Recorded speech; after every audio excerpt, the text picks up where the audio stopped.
Merci beaucoup à Marie-Hélène et Bieline qui nous permet de ne pas avoir d'échappatoire pour le retour. Mbom. Yes, comment? Ah. Yes. Mbom, tu sais que les vacances se boivent bientôt, non? Oui, mais par rapport à la somme de Hall et rapport. Et qu'il y aura trop d'accidents en route, non? Voilà, c'est sur ça qu'on va même plancher. Ah bon? Mais Mbom, tu es quand même trop content from le chapeau. Oui. Il faut me laisser. Hein. C'est pas parce que mon épouse est rentrée. Je dois pleurer. C'est Mbom, tu vis dans un gars qui a un bon nom jusqu'à. Ma femme a encore le décalage horaire. Un nouveau décalage, c'est la première fois qu'elle travaille. Non, mais l'autre de la Chine là.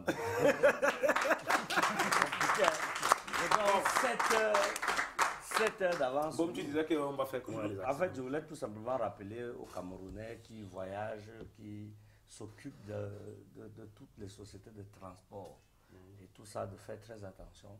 Il y a les retours en vacances. Et c'est les familles tout entières qui font le déplacement. Et quand vous vous occupez, vous conduisez mal ou bien vous faites un gros accident, c'est une vie contre celle de beaucoup d'autres personnes. Mais il faut aussi noter qu'il y a des irresponsables derrière des volants de ces bus. Voilà, depuis un moment, on se demande même comment ça se fait. Bon, je voulais aussi souligner ici qu'on a fait un constat. Nous, les gars du Mboa, on a bien look l'affaire là. Ce n'est pas parce que vous avez le mouton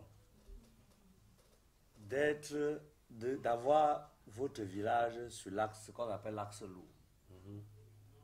Et que vous avez eu la chance d'avoir toujours beaucoup d'accidents, d'être dans une zone accidentogène. Pardon? D'être dans une zone où il y a fréquemment d'accidents de la route. Il y a des chaînes d'accidents. Oui, c'est bon, on avait compris. Donc, on avance. Oui, on avance.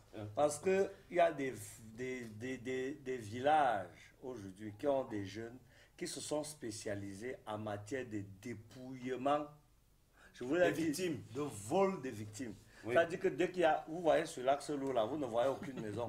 Mais dès que vous entendez, c'est comme si ils ont une sonnette quelque part. Ils débarquent là et ils ont tous des techniques. Couchez-vous, couchez-vous. Hein, ne bougez plus. Hein? Non, vos effets, on va vous remettre, c'est en lieu sûr.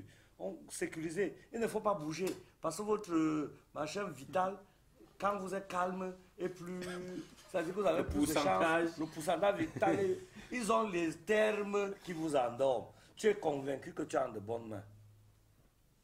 Dès qu'il a récupéré ton sac, il t'abandonne dans ton sang. Il t'abandonne dans ton sang. Sérieux? Ouais, je vous dis que ils ouvrent les soutes à bagages des bus. Ils ont les clés. Ils ont les clés eux-mêmes. Ils ouvrent les soutes à bagages, portent les valises. Vous allez voir que chaque fois qu'il y a un accident de la circulation dans un village qui a fait beaucoup de morts, pendant tout le mois, des jeunes de ce village-là auront des nouvelles sapes et les filles auront les nouveaux habits et tout parce que, en fait, ils ont hérité des valises des morts. Ils font les poches aux cadavres. C'est-à-dire qu'ils récupèrent tout ce qu'un mort a dans ses poches, au point où on n'arrive même plus à les identifier. Est-ce que vous savez que le directeur général, ou bien les patrons des centres hospitaliers qui ont une morgue aujourd'hui, crient au scandale, font tous les jours des communiqués qui demandent aux populations de venir retirer leur corps?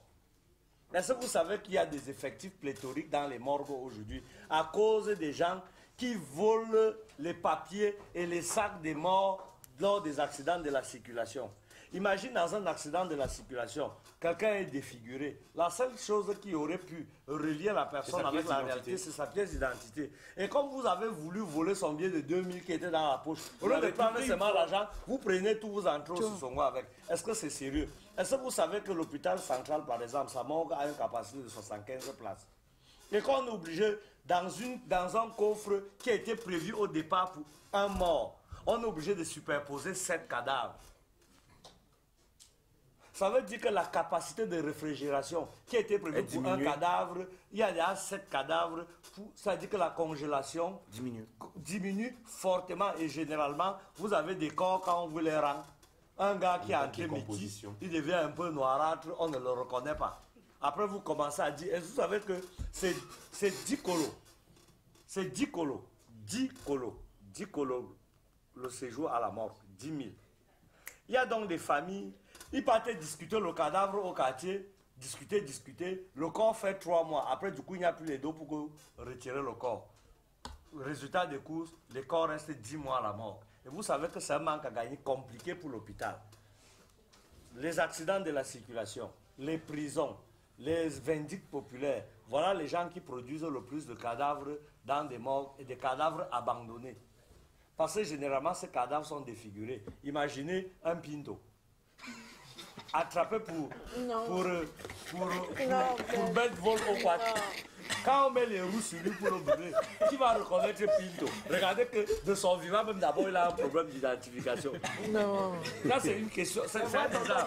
On t'a rien demandé. C'est un déjà. Mon collègue. Oui, mais on t'a rien demandé. Pinto, excuse-moi. Je Je suis savais pas que c'était derrière. excuse. C'était. Non, mais attends, est-ce que tu parlais de notre Pinto? Tu parlais du Non, Pinto non. qui est en face là. Voilà. Donc, je vous disais donc qu'il faut faire très attention. Pinto, c'est le meilleur garçon de la terre. Il ne peut même jamais mourir. Donc, faites très attention quand vous avez opté pour le vol des cadavres. Moi, je ne sais même pas pourquoi. Le dépouillement des cadavres. Oui, le dépouillement des cadavres. Je ne sais pas pourquoi Dieu, tout-puissant, éternel, est aussi bon que ça. Même sur les voleurs, tu es tout bon, mon frère. Normalement, Dieu devait faire que les gens qui volent, qui vont voler les personnes à secourir, viennent encore voler les morts. Vous-même, vous êtes frappé. Normalement, tu ne devais même pas traverser la route. Oui. Et Tu devais pas. Je suis C'est-à-dire que d'accord, tu allais oui. être tu devais être foudroyé sur place. Ou être Parce que tu crampé. causes des problèmes, des triples problèmes. Quand tu viens voler les pièces d'identité d'un mort, tu voles le téléphone portable d'un mort. Est-ce que vous savez que moi j'ai une cousine décédée sur l'Axe Loup? C'est pas son téléphone portable que moi j'ai pu savoir. Parce que sinon on aurait perdu son corps. Quand le corps était à l'hôpital, à morgue des DA, c'est pas son téléphone que quelqu'un avait pu avoir un numéro de quelqu'un de la famille. Et nous sommes allés retirer le corps en toute possibilité. Donc, vraiment, pour me résumer, je ne sais pas comment vous faites, mais où c'est la sorcellerie. Quand il y a un accident de la circulation, allez sauver des vies. Est-ce que vous savez que les pompiers et tous les secouristes, il y en a plein dans ce studio, n'est-ce pas, les secouristes, commandent que on te laisse avec ton sac, bien tes trucs, ton sac personnel. Même quand tu es mort, on doit poser ça sur toi. C'est ça qui va permettre de faire un parallèle entre la personne physique et un nom. Quand vous venez enlever ça, vous partez avec. Prenez même les habits des gens. Ils aiment alors les téléphones portables. J'ai vu un gars se battre pour enlever l'alliance sur le doigt d'une femme décédée. J'ai vu comment ils se battent. L'autre a déjà tiré, va enlever la montre. Comme la montre ne peut pas passer avant l'alliance, l'un a le doigt ici sur l'alliance, l'autre a la main ici là sur la montre. Ils se battent déjà sur un cadavre, mon frère. Et le cadavre là n'avait pas l'autre bras. C'est vous raconter comment un autre gars a pris tout un bras. Il a entré sur son haut parce qu'il devait aller enlever les bagues et les montres qui étaient dessus. C'est-à-dire que tout un bras, un gars poum avec. Il fuit avec le bras de quelqu'un comment? Tu fuis avec le bras. Voilà l'autre, la tête est complètement écrasée. Il faut enlever le collier et les chaînes. Si la personne avait le sida, avec les blessures que tu as là, tu t'en sors comment? Mais ça, tu viens choper une connerie à cause, rien que pour un bracelet. Généralement, les filles ont les initiales de leur nom sur ça. C'est pas ça qu'on les reconnaît. Quand on venait enlever les bijoux, on ne peut même pas reconnaître le corps tu disais que les chiens d'Ada, le corps de Google. Quoi?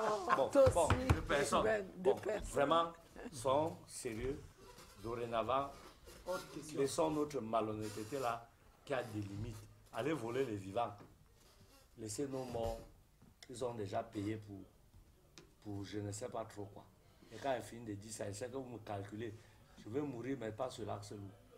Ok, Ben Benjo, Benjamin Benji, merci beaucoup. On va en profiter quand même pour dire donc merci à Ben Benjo. Et on se retrouve certainement lundi pour une autre Big Info. Pour la